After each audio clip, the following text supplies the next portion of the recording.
할렐루야!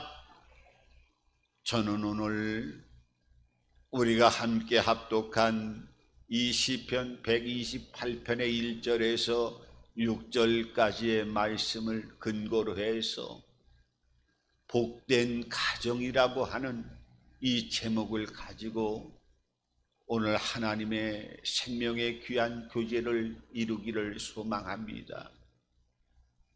우리가 이 땅을 살아가면서 오늘 이 성경의 128편 시편에 있는 말씀처럼 이 아름다운 복된 가정을 갈망하면서 또 소망하면서 그러한 하나님의 은총이 우리의 가정 속에 임하기를 수많은 사람들이 마음속에 갈망하면서 삶을 살아가는 모습들을 보게 됩니다. 여러분, 오늘 성경은 야훼를 경외하며 그 길을 걷는 자마다 복이 있다고 말씀하고 있으면서 너의 손으로 수고한 모든 복이 결실로 이어질 뿐만 아니라 내 가정의 삶의 주체가 되어지는 아내와 자녀들의 삶 가운데서도 하나님께서 얼마나 은혜를 베풀어 주시는지 내 안에는 결실한 포도나무 같은 복을 부어주시고 너희와 함께 늘 식사를 함께하는 자녀들에게는 하나님께서 구별된 귀한 통로로 사용하는 이 어린 감람나무 같은 복을 부어주시겠다고 말씀하셨어요.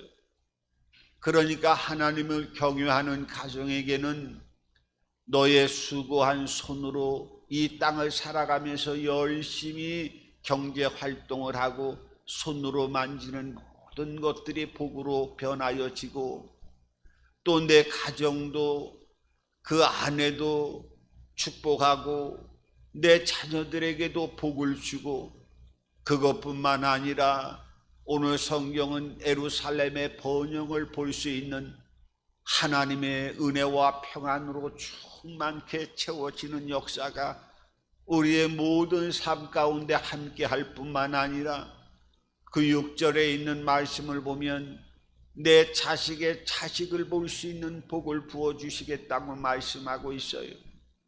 여러분, 자식의 자식을 본다는 건 뭡니까? 내가 손자를 보고 또 자녀들을 계속해서 볼 수 있다라고 하는 것은 내가 삶을 살아가면서 이 땅에서 장수하는 축복을 하나님께서 허락하신다는 거예요. 그러니까 손으로 수고한 열매의 복이 있을 뿐만 아니라 가정에도 복을 더하여 주시고 또한 삶 속에서 은혜와 평안으로 넘치는 역사를 하나님께서 행해 주시고 또 우리에게 건강의 복도 함께 해 주셔서 장수의 복으로 함께 해주는 이 복이야말로 이 시편 128편의 복은 우리 하나님의 자녀들에게 하나님께서 예비하신 복이고 이 축복은 반드시 흘러 들어갈 수 있도록 역사해 주시겠다고 언약을 통해서 선포하신 축복이 바로 이 시편 128편의 축복입니다. 그러하면 하나님께서 언약을 통해서 이렇게 시편을 통해서 명문화해서 이런 복을 부어주시겠다고 하나님이 약속하고 있는데, 그러면 이런 축복을 받기 위해서는 우리가 어떤 삶을 살아가야 될 것인가 하는 것을 우리는 다시 한번 생각해 보는 이 귀한 시간이 되어졌으면 합니다. 여러분, 우리가 어떤 가전제품을 산다 할지라도 그 가전제품을 살 때에는 거기에 사용 설명서가 기재되어 있는 책자를 보게 됩니다. 냉장고를 사던 세탁기를 사던 거기에 보면은 사용 설명서가 있고 이 사용 설명서를 보지 않고 경험적으로 이렇게 사용해도 된다 해서 대부분 사용을 합니다마는 우리가 가전제품을 좀 더 오랫동안 고장이 나지 않고 오랜 동안 잘 사용하기 위해서는 그 가전제품을 만든 사람의 그 만든 목적과 그 사용법을 잘 이해하게 되어져서 그 사용법대로 사용하게 되어지면 그 가전제품을 오랫동안 고장이 나지 않고 잘 사용하게 되어지는 것을 보게 됩니다. 물론 사용 설명서대로 행하지 않고 사용하더라도 사용하는 데는 지장이 없지만은 그 수명이 오랫동안 유지되지 않는 것은 우리의 경험을 통해서 잘 알 수가 있는 것입니다. 여러분, 하나님은 오늘 이 시편 128편을 통해서 예비된 풍성한 가정을 통해서 또 생활을 통해서 우리의 건강에 복을 부어주시고 이런 은총을 예비하셨음에도 불구하고 이런 복들을 받아 누려나가기 위해서는 하나님의 사용 설명서가 되어지는 가정에 대해서, 자녀에 대해서, 부모에 대해서 우리가 하나님의 사용 설명서가 되어지는 이 인생의 지침서가 되어지는 성경을 통해서 어떻게 말씀하시는 것인가 하는 것을 우리가 잘 이해하고 깨닫고 그대로 행하게 되어진다고 하면 오늘 이 시편 128편의 축복은 문자의 글자에 머물러져 있는 것이 아니라 우리의 삶 속에 충만한 살아 움직이는 생명의 역사를 통해서 우리의 가정에 하나님의 이 언약을 통한 축복이 살아 움직이고 생명력으로 꿈틀거리고 열매와 결실과 화평과 감사와 축복의 가정으로 그 역사를 이루어 나갈 수 있다라고 하는 것을 말씀하고 있습니다. 그러면은 하나님의 사용 설명서가 되어지는 이 하나님의 말씀 성경을 통해서 먼저 가정이 복을 받기 위해서는 부부의 관계가 어떤 삶을 살아가야 될 것인가 하는 것을 에베소서 5장 31절 이하를 통해서 부부간의 그 삶의 지침에 대해서 하나님께서 사용 설명서를 통해서 부부의 관계는 어떻게 하나님의 말씀대로 행하고 나아가게 되어질 때 부부간의 복을 통해서 가정이 행복해질 수 있는 것인가 하는 것을 말씀하고 있는데, 이 에베소서 5장 31절 이하는 창세기 2장에 나오는 하나님이 가정을 만드신 그 과정에 먼저 뭐라고 말씀하고 있느냐 하면은 너희가 행복한 가정을 꾸려나가기 위해서는 부모를 떠나서 한 가정을 이루어 나가는 모습을 우리들에게 보여주고 있는데, 먼저 이 에베소서 5장 31절 이하에는 가정의 축복을 이루어 나가는 부부의 관계가 먼저 가정을 이룰 때는 부모로부터 떠나서 독립적인 가정을 이루어 나가야 된다라고 하는 떠나라라고 하는 말씀과 또한 사랑하고 존경해야 된다라고 하는, 하나님은 가정의 축복의 그 역사를 이루어 나가기 위한 중요한 몇 가지 원리를 말씀하고 있습니다. 먼저 우리가 부모의 자녀로서 성장을 하다가 결혼을 하게 되어지면 부모로부터 떠나가야 되는 삶을 살아가야 된다라고 하는 한 기점을 우리들에게 말씀하고 있어요.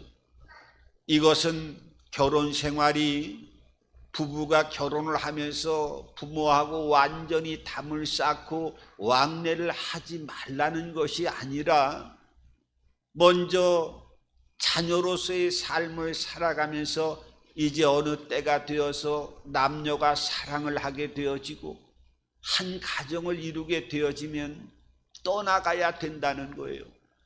이것은 독립적인 개체로 이제는 부모에 소속된 자녀가 아니라, 물론 부모가 자녀를 생산하고 지금까지 키워주셨지만은 어느 때가 되어지면 독립적인 개체로 이제 성장의 단계를 다시 한번 이루어 나가야 된다라고 하는 것을 말씀하고 있어요. 그러니까 이 결혼이라고 하는 것은 성장과 더불어, 성장은 뭐예요? 거기에 여러 가지 진통이 따르게 되어진다라고 하는 것을 우리는 삶의 모든 여정을 통해서 깨닫게 되어집니다. 여러분, 가정은 성장을 이루어 나가는 한 과정이 되어지는데, 이 성장 한 가정을 이루어 나갈 때는 남녀 간의 뜨거운 사랑으로 서로 얼굴만 보더라도 얼굴이 화끈화끈 달아오르고 가슴이 뜨거워지고, 이런 결혼의 단계를 이루어 나가면서 자녀들을 낳게 되어집니다. 그리고 자녀를 낳게 되어지면 이제 50대, 60대가 들어지게 되어지고 시간이 흘러가게 되어지면 그 성장의 결혼의 그 구심점이 되어졌던 남녀가 서로 사랑할 때의 그 뜨거움과 얼굴이 뜨거워지고 가슴이 뜨거워졌던 그런 시기가 흘러 지나가게 되어지면, 그런 것들이 우리가 사람이 생존하면서 이 땅을 끝날 때까지 부부간의 뜨거운 사랑만 할 수 있을까요? 그렇지 못합니다. 부부간의 사랑은요, 그 뜨거운 남녀의 청춘의 사랑은 결혼하고 나서 어떤 경우는 1년만 지나도, 아니 10년 정도 지나게 되어지면 그 연애했던 감정들, 뜨거웠던 감정들은 어느새 어디로 도망을 갔는지 다 떠나가 버린 것 같고, 서로 부부의 단점이 보이기 시작하면서 그 뜨거웠던 감정도 다 금세 식어가는 모습들을 발견하게 됩니다. 여러분, 나이가 50대, 60대가 되어지면 그 뜨거웠던 감정을 가지고 삶을 살아갈 수 없기 때문에 이 에베소서 5장 31절 이하를 보게 되면, 가정을 이루기 위해서 부모를 떠나가야 되지만 사랑과 존경의 삶을 가정에서 살아가야 된다고 말씀하고 있어요. 내 아내를 어떻게 해요? 내 몸과 같이 사랑하고 남편을 존경하라고 말씀하고 있어요. 이건 뭐예요? 여러분, 가정을 이루어 나가면서 남녀 간에 연애했던 감정이 식어가고 자녀들이 성장해 가면서 서로 사랑하고 존경하는 것을 부부간에 하나님께서 명령하고 있는데, 이것은 사랑과 존경이 부부간에 다 이루어집니까? 안 이루어지기 때문에 하나님께서 명령하고 계시는 것을 발견하게 되는 거예요. 여러분, 이것은 노력하라는 거예요. 그러니까 50대, 60대가 되어지면은 이 가정의 부부의 관계는 뜨거웠던 감정들이 다 식어가기 때문에 아름다운 복된 가정으로, 성숙된 가정으로 그것이 지속되기 위해서는 이제는 서로의 노력이 필요하고, 노력과 헌신이 서로의 배려를 통해서 나타나야 된다는 것을 아내에게는 내 몸같이 사랑해야 되고, 남편에게는 존경할 수 없는 많은 부분이 있다 할지라도 존경하는 삶을 살아가는, 서로의 이해하고 서로 배려하는 삶을 살아가고 서로 노력하는 삶을 살아가게 되어질 때 이 부부의 관계는 잘 이루어지고, 거기에 걸맞는 하나님의 이 가정의 은혜와 평안과 복을 더하는 이 놀라운 역사가 숨겨져 있기 때문에 에베소 5장 31절 이하에는 이것이야말로 큰 비밀이라고 성경은 말씀하고 있어요. 알 것 같으면서도 알지 못하고, 알지 못할 것 같으면서도 알 수 있는 것 같은 것이 바로 부부의 관계라는 거예요. 그래서 부부간에 이 에베소 5장 31절 이하에 있는 말씀처럼 서로 가정의 독립적인 이제 성장의 관계를 이루어 나가면서 자녀를 키우면서 많은 진통도 있고 어려운 일도 있지만은 그런 것을 이겨나가고 가정의 삶을 살아가다 보면 어느새인가 호적 나이가 들어서 50대 60대로 접어들어가면서 부부의 사랑이 메말라 있고 서로 감정만 좋지 않는 감정만 남아서 서로 가시처럼 찔르다 보니까 오늘 하나님의 이 언약서에 말씀하신 것처럼 사랑과 헌신의 이 노력하는 이 과정, 이것들을 무시하고 가정의 삶을 살아가다 보면 가정이 삐끗되어지고 여러 가지 문제가 발생하게 되어지는 모습을 보게 되어지는 겁니다. 여러분, 부부의 관계는 이 사랑과 헌신의 노력의 관계, 하나님이 자동으로 이루어지는 것이 아니라 서로를 사랑하고 배려하는 이 과정의 성숙의 관계, 이 관계를 통해서 부부간의 사랑이 완성이 되어지고 가정의 하나님의 은혜의 생명의 기운이 깃들게 하는 역사가 나타나게 되어진다라고 하는 이 가정의 비밀 중의 비밀을 에베소 5장 31절을 이하를 통해서 하나님은 말씀하고 있는 거예요. 그러니까 부부간의 사랑도 하나님의 이 인생의 지침서가 되어지는 말씀대로 우리가 따라가게 되어질 때 부부의 관계도 잘 이루어 나갈 수가 있는 것이고, 또 우리가 부부의 관계로만 삶을 살아갈 수는 없지요. 부모의 관계도 잘 이루어 나가야 되는 거예요. 그 예전에 미국에서 18살까지 자녀를 키우면서 물론 그 공부하는 학비와 과외비 같은 거는 제외한 상태에서 중산층에서 정상적으로 아이를 좀 잘 어느 정도 먹여가면서 18살까지 키우면서 그 비용을 그걸 한번 산출을 해봤더니 우리나라 돈으로 1억 6천만 원 정도가 들었다는 거예요. 그러니까 아이 하나를 18살까지 키우는데 그 이것저것 다 계산을 해보니까 1억 6천 정도가 들었다고 하는 것. 물론 어떤 경우에는 더 들 수가 있고 덜 들 수가 있겠지요. 그렇게 해서 자녀들을 키워놨는데 그 얼마 전에 또 그 뉴스를 통해서 한 어두운 면을 보니까 이 핵가족으로 계속 치닫다 보니까 부모에 대한 공경하는 마음이 사라지는 여러 가지 모습을 보게 됩니다.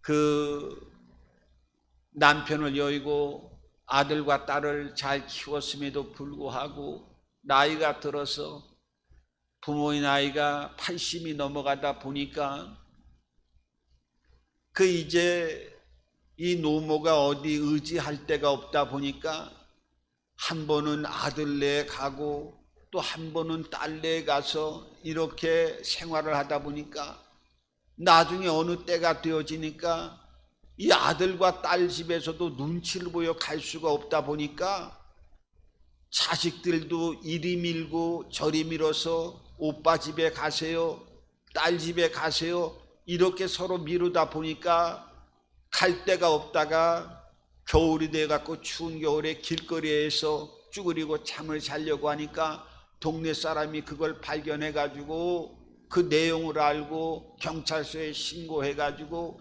노인 학대로 해갖고 입건되는 그런 참 안타까운 모습들도 보게 되어지는데, 거기에서 경찰관이 자식들이 내버린 경위를 조사를 하는데도 이 노모는 자식들에 대한 흉을 보지 않더라고요. 이거 자식들이 미뤄서 내가 길거리에서 잠을 잔 것이 아니라 내가 어떻게 길을 잘못 들어서 방향을 잃어가지고 이 길거리에서 잠을 자게 됐노라고 하면서 경찰관에게 어떻게 하든지 자녀들의 허물을 덮으려고 하는 그런 모습들을 통해서 보면 가슴이 찡한 그 감성을 느낄 수가 있었어요. 여러분, 성경에는 신명기 27장 16절 이하를 보게 되어지면 부모에게 뭐라고 말씀하고 있느냐 하면, 신명기 27장은 이스라엘 백성들이 가나안 땅으로 들어갔을 때에는 너희들이 예전과 같은 삶을 살아가면 안 되고 진정으로 거듭난 삶을 살아가야 된다. 하나님이 예비한 축복의 땅에 들어갔을 때는 새로운 마음가짐을 해서 삶을 살아가야 된다 하면서 하나님의 법을 주실 때 너희가 우상을 만들지 말고 우상을 섬기지 말라 하면서 말씀하시면서 그 신명기 27장 16절을 보면은 거기에는 너의 부모를 괴휼히 여기지 말라, 이 괴휼히 여기는 자에게는 저주를 받을 것이라고 하나님이 심판적인 말씀을 통해서, 하나님은 이 부모의 위치를 하나님의 위치와 같은 동등한 위치에다 놓으면서 부모를 공경해야 된다라고 하는 것을 말씀하고 있어요. 참 어떻게 보면 씁쓸한 얘기 같습니다마는 요새는 핵가족이 되다 보니까 자녀들이 많이 또 부모를 생각해야 됨에도 불구하고, 물론 삶의 여러 가지 정황 속에서 어려움이 있다 보면은 여러 가지 문제로 인해서 가정도 책임져야 될 여러 가지 문제 때문에 부모를 좀 여러 가지 가까이 하지 못하는 부분도 있습니다마는, 아주 상습적으로 이 부모의 관계에서 이 관계에 여러 가지 어려움을 줄 수 있는 이 부모 자식 간의 문제도 생기는 것을 보게 되어져요. 그 얼마 전에 부산에 있는 그 역시 80대가 넘은 노부부 같은데 자녀들을 팔남매를 남아서 잘 키워가지고 서울과 지방에서 자녀들이 잘 나름대로 가정을 꾸려가고 삶을 살아가고 있었어요. 근데 이 부모들을 찾아봐야 되는데 이 사실 부모들이 무슨 일이 있어도 찾아오지 않고 하니까 그 부모가 자녀들은 다 보고 싶은데 어떻게 하면 자녀들을 다 불러와서 얼굴을 볼 수 있을까 고민하다가 그 부모가 큰 자녀에게 먼저 전화를 걸어가지고 뭐라고 얘기하느냐 하면, 얘야, 이제 내가 엄마 보기에 아주 지긋지긋해서 같이 삶을 살아갈 수가 없겠다. 내 엄마하고 이제 이혼을 결심하고 이혼을 하기로 했으니까 이 소식들을 내 동생들에게 좀 전해줘라. 이렇게 하면서 전화를 끊었대.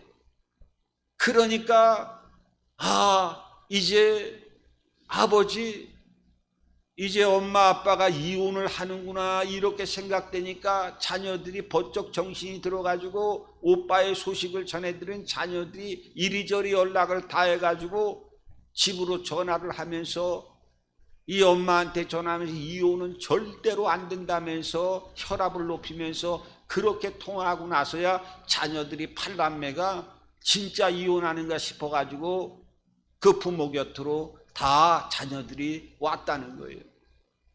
오죽하면 부모가 그런 생각을 통해서 이혼하지도 않는 멀쩡한 부부의 관계를 자녀들에게 얘기해서 자녀들을 다 불러 모았겠습니까? 이것도 계속 그러면 자녀들이 오지도 않는다는 거예요. 그러면서 그 비법들도 가르쳐 주는데 다음에는 자녀들을 다 모을 때는 뭐라고 얘기해야 되느냐 하면, 내 엄마나 아빠가 병원에 입원해서 큰 병상에서 지금 고통을 받고 있다라고 이런 소식을 전해야 자녀들이 다 함께 모일 수 있다라고 하는 비법까지 가르쳐주는 모습을 볼 수 있었어요. 그 나중에는 그것도 안 되면은 이제 자녀들에게 전화해가지고 내가 상황이 이러니까 여기에 있는 땅 몇 평이라도 좀 팔아야 되겠다 하면서 이런 소식을 자녀에게 전하게 되어지면 자녀들이 또 자기 상속 문제 어떻게 될까 봐 싶어가지고 자녀들이 후다다닥 해가지고 다 모이더라는 거예요. 이게 참 모이기가 이렇게 쉽지가 않은 거예요. 여러분, 어떤 학교 교장으로 부임한 젊은 교장이 있었는데 이 젊은 교장이 의욕이 강했어요. 당연히 젊어서 교장이 됐으니까 의욕이 강하지요. 그 학교에 부임하고 와가지고 교장으로서 제일 먼저 행한 게 뭐였느냐 하면 학교에 울타리와 담을 없애는 것이었어요. 이 어린아이들 성장하는데 이 사고력과 감성을 저해하니까 저 울타리와 담을 다 제거하면은 아이들의 여러 가지 지적인 성장이나 감성에 좋을 것이다 싶어가지고 제일 먼저 행한 일이 울타리와 담장을 없애버리는 것이었어요. 물론 그것이 참 우리가 볼 때도 편하게 느껴지지요. 그런데 이상하게 울타리와 담장을 허문 이후에 아이들이 운동장에 나가서 더 재미있게 놀아야 되는데 이상하게 운동장에 나가 있는 시간보다도 교실에 들어와 있는 시간이 더 많더라는 거예요. 참 희한하지요. 아니, 울타리를 허물어 주고 담벼락을 허물어 주면 더 밖에 나가서 놀고 더 밖에 그 지경이 넓혀지는 곳에 시간을 보내야 되는데 그렇지 않더라는 거예요.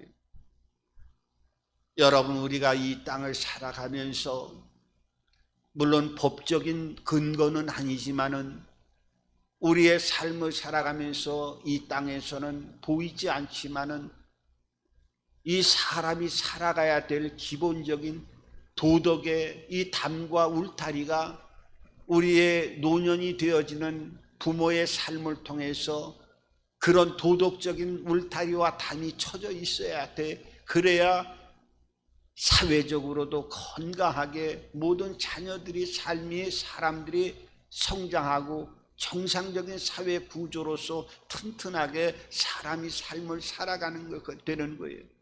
종교의 울타리도 필요하고 때로는 잔소리 같지만 훈계의 울타리도 우리의 인생의 삶 속에 그것이 담벼락과 울타리로 쳐져 있게 되어질 때 우리의 삶이 나쁜 길로 가지 않고 정상적인 건강한 삶을 살아갈 수 있게 되어지는 것을 우리가 경험하게 되어집니다.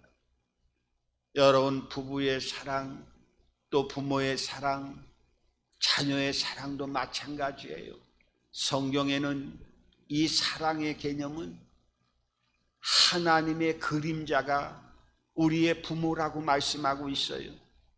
그러니까 이 사랑의 관점에서 볼 때에는 하나님과 진정으로 동급의 상태로 놓고 너의 부모와 자녀의 관계를 말씀하고 있는 부분들을 여러 말씀을 통해서 살펴볼 수가 있습니다. 여러분, 이 5월의 가정의 달을 맞이해서 오늘 이 시편 128편에 있는 축복의 말씀은 이 말씀은 다 암송해서 이 말씀대로 복을 받는 삶을 살아가시기를 바랍니다. 하지만 이 말씀대로 가정의 복을 받기 위해서는 부부의 관계, 부모의 관계, 자녀의 관계도 잘 한번 뒤돌아보고 또 우리가 하나님의 은혜 안에서 야훼를 경외하는 이 신앙의 틀 안에서 하나님의 복된 가정으로 믿음의 끈을 붙들고 인생 사용 설명서가 되어지는 말씀대로 우리가 행하는 삶을 살아가게 되어진다고 하면 우리의 손으로 수고한 모든 수고가 헛되지 않고 열매와 결실로 열매 맺어질 뿐만 아니라 내 안에는 결실한 포도나무와 같고 내 자식은 감람나무 같은 구별된 복된 자녀로 또한 내 자식의 자식을 볼 수 있는 장수의 복으로 영육간에 영혼이 잘되고 범사가 잘되고 강건케 되어지는 하나님의 은혜와 은택이 여러분들의 모든 삶 속에 덧입혀지고 그 영광이 충만하게 덧입혀지는 은혜와 복된 결실의 역사로 나타나게 되어지기를 주님의 이름으로 축원합니다.